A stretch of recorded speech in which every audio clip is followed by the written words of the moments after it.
नमस्कार, सलाम, bonjour, good morning या गुड नाइट।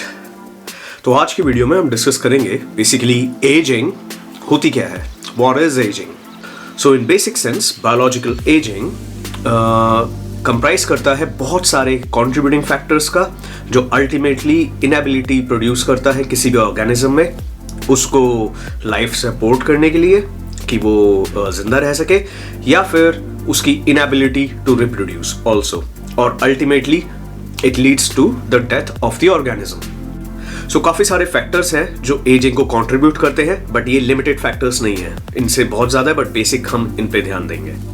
सो ये इंक्लूड करते हैं सेल डेथ और inability to repair the cells, apoptosis और ऑर्गन फेलियर जो कि लिंक्ड है प्रीवियस से ही, और उसके बाद loss of immune function within the body of the organism, telomere attrition या DNA damage, inability to reproduce या रिप्रोड्यूस करने की क्षमता कम हो जाना, फ्रेलिटी जिसे भी हम कहते हैं कमजोरी, जो बुढ़ापे का एक फैक्टर है, हॉलमार्क है।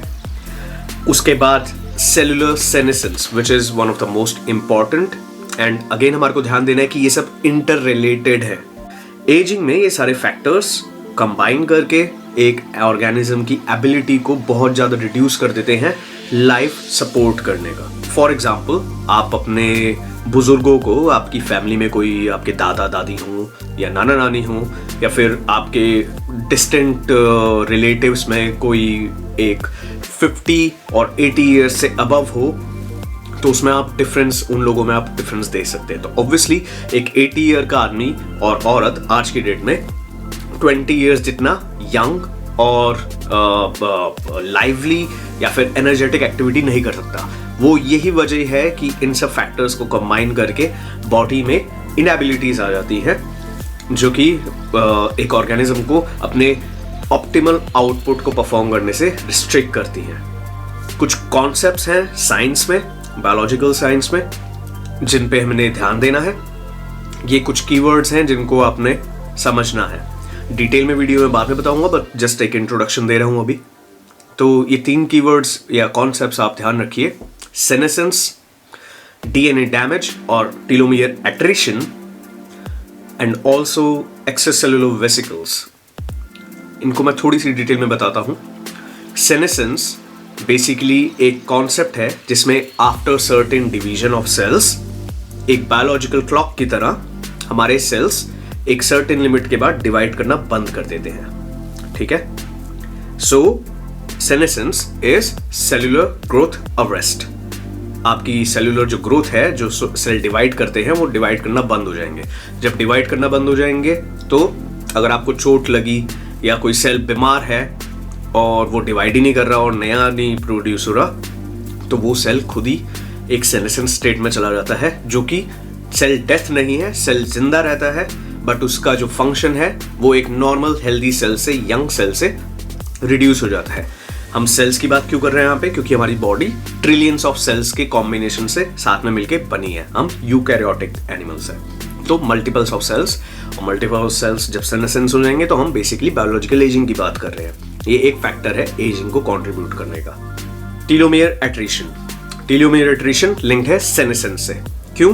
क्योंकि एवरी टाइम कोई भी सेल डिवाइड करता है, उसके न्यूक्लियस में जो डीएनए है वो भी डिवाइड करेगा या रेप्लिकेट करेगा। बेसिकली हर डीएनए के जो क्रोमोसोम्स होते हैं उसके एंड में एक टीलोमियर होता है। टीलोमियर एक स्ट्रक्चर है, नॉन कोडिंग होता है मोस्टली। कुछ रिसर्च चल रही है कि हाँ शायद कुछ कोडिंग भी करता है वो, और बेसिकली जो बेसिक रोल है टीलोमियर का, वो प्रोटेक्ट करने का है क्रोमोसोम्स को। सो एवरी टाइम हमारे क्रोमोसोम्स डिवाइड करेंगे, एक पोर्शन उन टीलोमियर्स का डिप्लीट हो जाता है, और इस फिनोमिना को हम कहते हैं टीलोमियर एट्रिशन। ध्यान रखिए कि ये एक बार नहीं होता, बस एक बार में ऐसा नहीं है कि पूरा टीलोमियर खत्म हो गया। धीरे धीरे इमेजिन कीजिए कि एक शू लेस है, उसके एंड में आप देखते हैं एक प्लास्टिक का कैप लगी हुई होती है, और धीरे धीरे धीरे वो प्लास्टिक कैप खत्म होती है, उसके बाद शू लेसेस हमारे खराब हो जाते हैं। उसी तरीके से डीएनए के एंड में जो क्रोमोसोम्स हैं उसके एंड में टीलोमियर है, और बार बार डिवीजन होने के बाद वो टीलोमियर कम होता जाता है। कम होने से क्या होता है, एंड में जब टीलोमियर इतना खत्म हो गया कि अब टीलोमियर बचा ही नहीं है, तो डीएनए जो एंड में होता है क्रोमोसोम के, वो इंफॉर्मेशन लूज होने लग जाती है एवरी डिवीजन के साथ। ये अल्टीमेटली लीड करता है सेलुलर सेनेसेंस पे। इसी से एक रिलेटेड कॉन्सेप्ट है DNA damage. DNA damage cellular senescence से रिलेटेड है but is not the only contributor. So telomere attrition एक तरीके से सेनेसेंस को इफेक्ट करता है, दूसरा है डीएनए डैमेज, और वो जरूरी नहीं सेल डिवीजन से हो।